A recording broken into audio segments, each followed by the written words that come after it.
The winning netminder now, Mackenzie Blackwood. Big Mac, great to see you. Congratulations on the win. We were just talking here, fun to kind of have that, a nice little streak going, but I want to know, how do you describe the final sequence? Like, what word would you use as a netminder as you guys are just trying to hold on to that win there in the final few minutes? Yeah, it's, kind of happens mostly every game where you're up by only a goal or two at the last 5 minutes. They make a big push, and you're going to spend a lot of time in your own end. So you just try and hunker down, and the guys in front of you do the same thing. You try and get in the right positions, make the right reads, and obviously you're going to have to make a few saves. So they did a good job of keeping the guys to the outside, getting under sticks, and you make the game a little bit simpler when everyone's on the same page, and we're able to close that one out. Well, Big Mac, I was just talking about, prior games here, really the players in front of you, last couple of wins here, really, sticking together, really keeping things to the outside and really getting the win for you. Tonight, I said, you're going to get the win for them. And in that mindset, especially this last sequence here, and first off, looking at the period here, some of your body of work, how does that, feel for you to come in and say, you know what, at the end of this game, especially on the penalty kill, they pull the goalie, I was there, I was dialed in.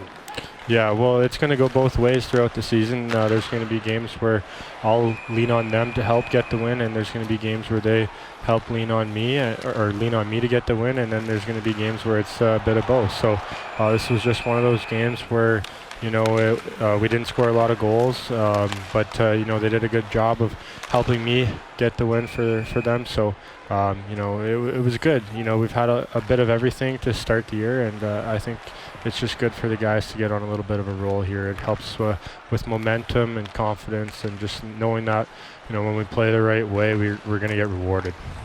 And we love hearing that, of course. So important to have that confidence building in the room, and with you also in particular. But the last couple of games, you haven't seen a ton of shots coming your way, including the game on the island, but you've been making those big, timely saves. How does that change your mindset in the game of how much you need to stay locked in and just kind of being prepared for when the shots do come your way to really continue to be dialed in?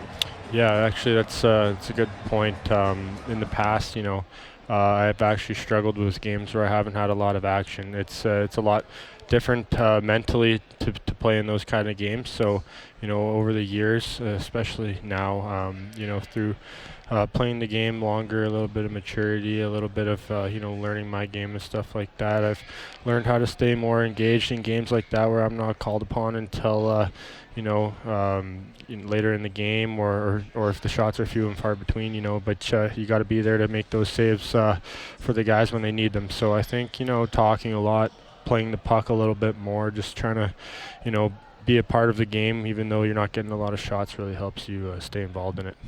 Well, Mackenzie, we were talking off the air, and I'd like to kind of just continue with that conversation, which was, you got ran over today, it's very difficult, you were saying, to be able to do anything in that situation. And would you say also a part of your game too is being able to reset yourself after you take contact like that?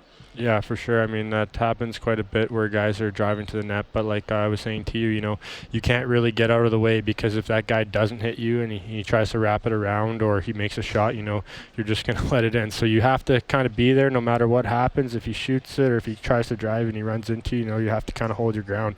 So you can't really escape, but it's just part of the position. Sometimes I was talking to Vitek in between the periods there, and he said the same thing. He says he gets a couple of those here and there throughout the year too. So it's not unique to myself. Everyone, that happens to every goalie.